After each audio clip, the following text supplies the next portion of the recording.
This is Professor Crumpton. I want to spend a few minutes talking to you about your research paper.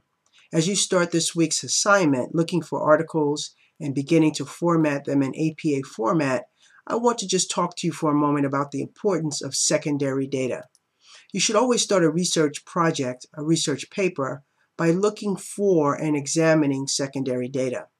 If no one else has looked at your particular topic, you probably won't find enough data to be able to write a good research paper. You see, secondary data has a couple of unique purposes. The first purpose is to point you in the direction so that you will be able to more narrowly define your topic if you haven't already done so. For example, let's say that you're interested in looking at immigration. You should first start your search by Googling the search term immigration, or also starting to search the databases by using that very broad search term immigration.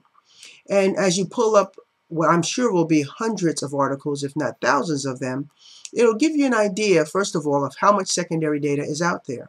The second thing it should do is alert you to the fact that you need to narrow your focus. So, for example, you might want to look at how immigration affects the education system or post-secondary education. So as you start to narrow your search, you should also be looking at how the volume of secondary data changes. You still want to make sure that you have an appreciable amount, which means that there are several people who have looked at your topic. And as you do this, right, you're looking for secondary data also that is credible. Remember, I told you to only look for peer-reviewed journal articles. That assures you that the accuracy of the data is valid, and that it is something that you can substantiate whatever points you intend to make. So secondary data should always precede looking for and starting to collect primary data. Now I want to make sure that everyone understands the difference between the two. The difference isn't necessarily the source. The difference is who gathers the data. So secondary data results from someone who's gone out, looked at some data firsthand, either conducted an interview, or done some other research to gather data firsthand. And so because you didn't gather it, it's referred to as secondary data. Now, data that you gather, you go out and you conduct an interview, you conduct surveys, that data is considered primary data. It's data that you personally collect. So for this week, I want you to make sure you have a really narrow focus on your topic.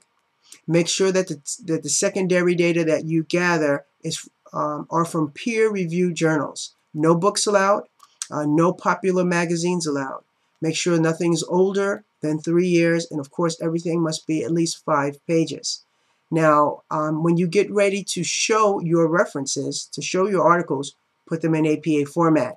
If you're not sure how to do that, there are plenty of resources on Desire to Learn. I look forward to reviewing everyone's topic this week and providing with some additional input. Have a great week.